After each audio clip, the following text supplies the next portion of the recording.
Hey everyone, and welcome. Today, we're diving into an emotion that, let's be honest, we've all felt a little too well. Regret.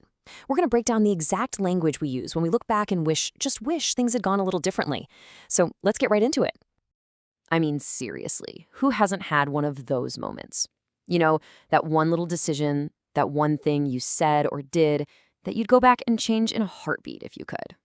Well, time travel might not be a thing just yet, but our language actually gives us a pretty powerful way to revisit the past.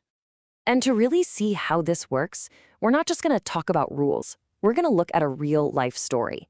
So let's meet a guy named Amin and see how his own experience tells us everything we need to know. So this is Amin. He's a really smart guy, Graduated from a top engineering school, landed a good job in a big city. From the outside looking in, it seems like he had it all figured out. But there was a catch. Amin just wasn't happy with what he was making. So he made this massive, life-changing decision. He packed up everything, left his home, and moved all the way to Canada, chasing a bigger and better opportunity. The thing is, the reality didn't quite live up to the dream. It was tough. He found it really hard to fit in. He was lonely. And that little voice in the back of his head, that voice of regret, started getting louder and louder. Now, this is where it gets super interesting for us. One day, during a video call, he used some very specific, very particular phrases to talk about this deep feeling of regret he was having. Let's take a look at his exact words. If only I had stayed. I should have looked. Wow. You can really feel the emotion in that, can't you? This isn't just some casual remark. It's heavy. It's a real window into his state of mind. So let's really break this down. What's actually happening here? He's not just talking about the past. In his mind, he's basically rewriting it. He's exploring this alternate reality where he made a totally different choice. And the way he does it is just fascinating. And it turns out Amin is using two classic, almost perfect formulas for expressing regret in English. You can think of these as your personal toolkit for talking about a past you wish you could change.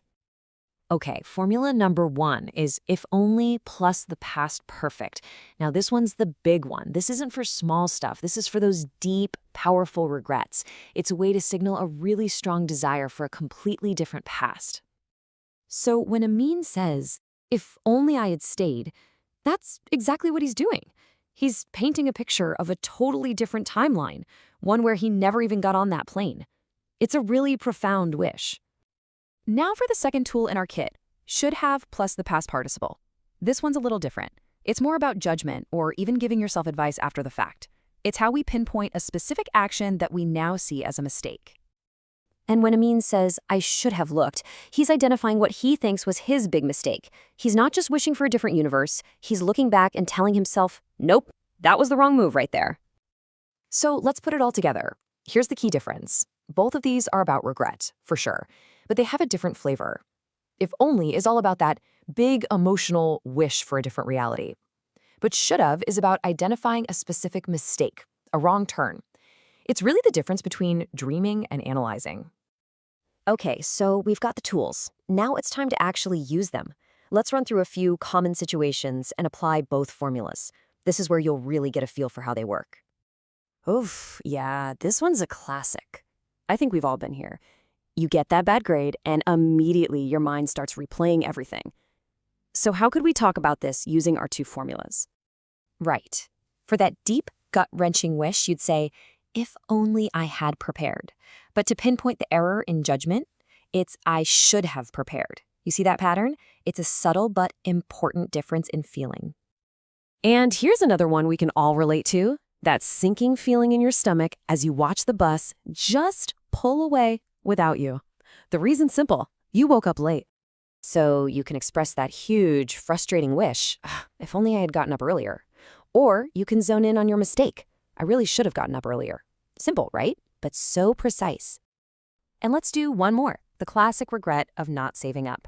You've got your eye on that shiny new phone, but your bank account is just not having it. And you know exactly why. You didn't save. The big wish, if only I had saved money. The specific mistake, I should have saved money. I think you're getting it now. You can see just how useful these two little structures are for talking about all kinds of past regrets.